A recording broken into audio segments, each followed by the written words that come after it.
Merhaba arkadaşlar. Bugün Karadeniz'in kıyısında surlarla çevrili Sinop cezaevindeyiz.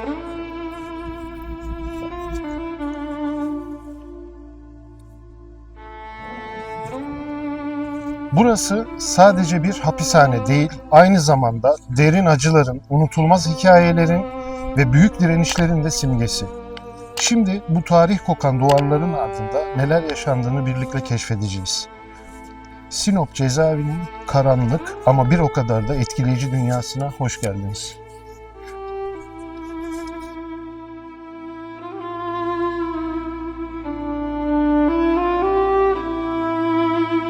Arkadaşlar burası Anadolu'nun Alkatraz'ı olarak da biliniyormuş. Üç yanı deniz olan ve tarihi Sinop Kalesi'nin duvarları içinde yer alan bu cezaevine ev sahipliği yapan kale yaklaşık 4000 yıl önce Gazkalılar tarafından yapılmış.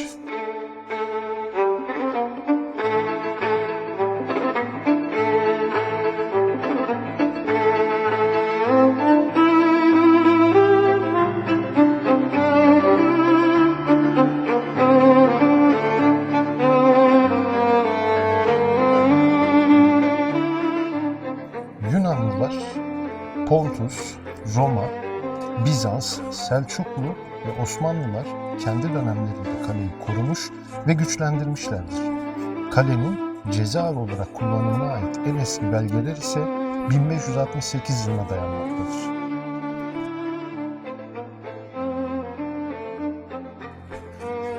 Evliya Çelebi seyahatnamesinde bu zindandan şöyle bahsetmiştir. Büyük ve korkunç bir kaledir. 300 demir kapısı, dev gibi gardiyanları, kolları demir parmaklıklara bağlı ve her birinin bıyığından 10 adam asılır nice azılı mahkumları vardır. Burçlarında gardiyanlar ejderha gibi dolaşır. Tanrı korusun, oradan kaçmak değil kuş bile uçurtmazlar.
Sinop cezaevi aslında bir cezaevi olarak değil, bir savunma kalesi olarak inşa edilmiştir. Milattan önce 7. yüzyılda yapılmış olan bu kale, Romalılar, Bizanslılar, Osmanlılar tarafından çeşitli dönemlerde kullanılmıştır. Cezaevi haline getirilmesi ise 1887 yılında gerçekleşmiştir.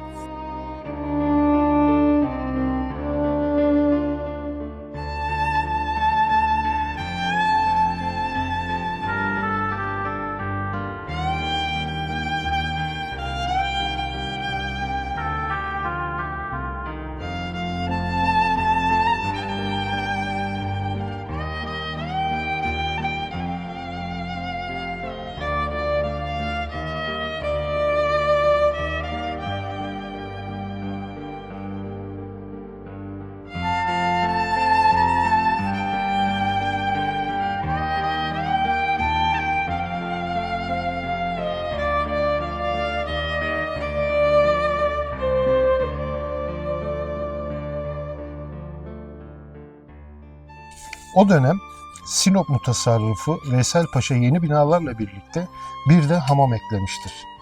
1939 yılında da çocuk hapishanesi olarak kullanılmak üzere bir bina daha yapılmıştır. Sebahattin Ali Duvar adlı öyküsünde Sinop cezaevini şu sözlerle anlatmıştır. Uzun zamanlar deniz kenarında ve surlar içindeki bir hapishanede kaldım.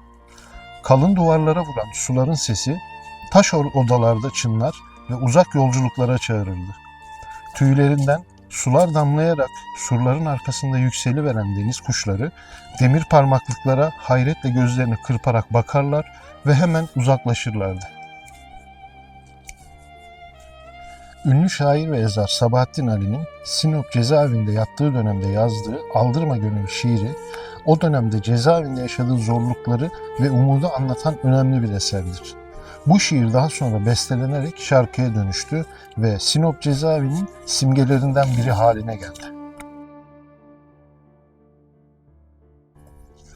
1909'da 2. Meşrutiyet sonrası dönemde İttihatçıların tutukladığı gazeteciler ve siyasetçiler de bulunur. Ayrıca Osmanlı İmparatorluğu'nda suç işleyen bazı prensler de burada hapsedilmiştir. Kırım Hanı 2. Devlet Giray, Gürcü Nusret, Sabahattin Ali, Refik Halit, Ruhi Su, Burhan Felek, Zekeriya Sertel, Refi Cevat Ulunay, Celal Zühtü Benneci, Hüseyin Hilmi, Osman Cemal Kaygılı, Kerim Korcan, Osman Deniz bu cezaevinde yatmış bazı isimlerdir.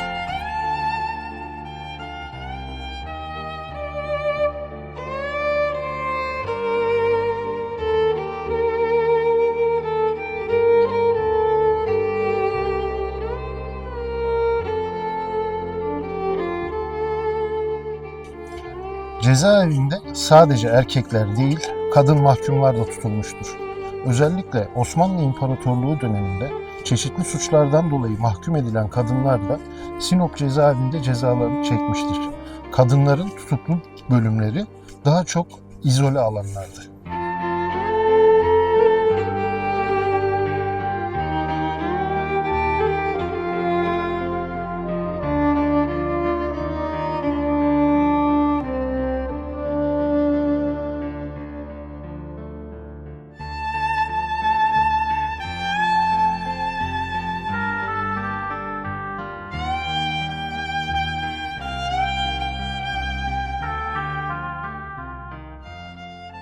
Arkadaşlar bir rivayete göre de Barbaros Hayrettin Paşa Sinop cezaevinde kısa bir süreliğine esir tutulmuştur.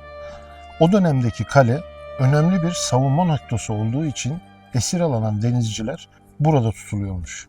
Ancak bu hikaye tam olarak doğrulanmamış ve çoğunlukla bir efsane olarak anlatılıyormuş. Sinop cezaevi kaçılması imkansız olarak ünlüymüş. Karadeniz'e sıfır bir konumda, kalın ve yüksek duvarlarla çevrili. Cezaevinin bulunduğu yarımada doğrudan denizle çevrili olduğu için mahkumların kaçışı neredeyse imkansız kabul ediliyormuş.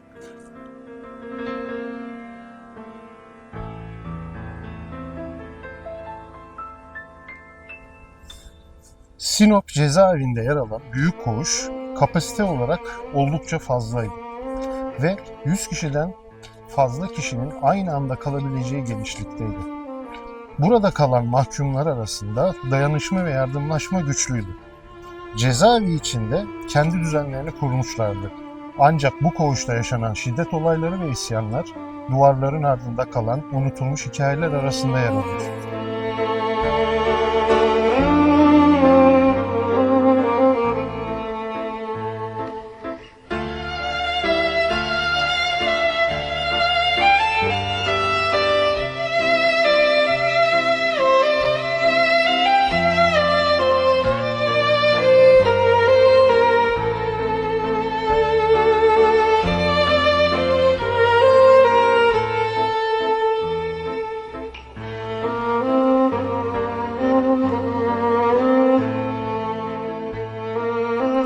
Evet arkadaşlar, koğuşları gezmek istedik, görmek istedik ama maalesef burada da zaten yazılmış. Sizlere şurayı bir gösterelim. Koğuşlar restorasyon nedeniyle ziyarete kapalıymış. Çok istemiştik aslında görmeyi ama uzun zamandır restorasyon varmış. Umarım siz geldiğinizde koğuşlar açılmış olur ve siz de burayı gezmiş olursunuz. Arkadaşlar bugün sizlere Sinop cezaevinin karanlık ama bir o kadar da etkileyici olan yapısını göstermeye çalıştık. Her ne kadar koğuşları kapalı olsa da içeriği göremedik. Umarım dediğimiz gibi siz geldiğinizde koğuşları gezme imkanınız olur eğer restorasyon biterse.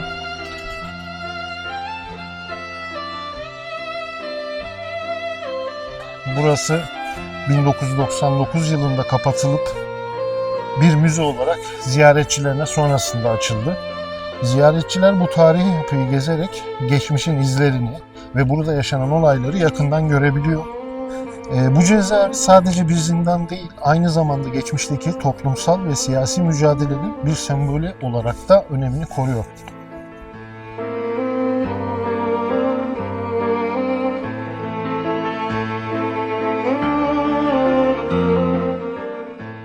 Burası popüler bir kültüre de sahip. Burada Firar, Pardon, Parmaklıklar Ardında dizisi ve Tatar Ramazan da çekildi.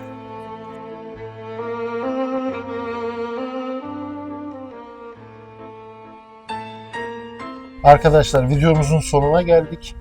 Umarız videomuzu beğenirsiniz.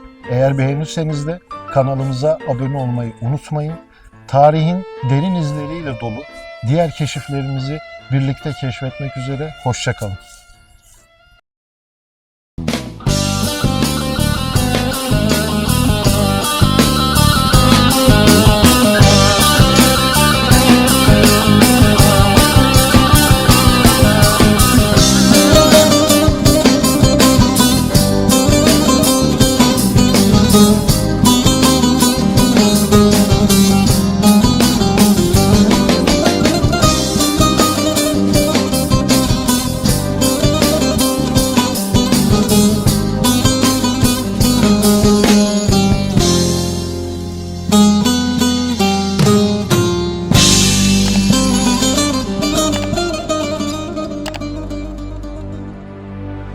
Başın öne eğilmesin, aldırma gönül aldırma. Başın öne eğilmesin, aldırma gönül aldırma. Ağladığın duyulmasın, aldırma gönül aldırma. Aldırma gönül aldırma. Gönül aldırma.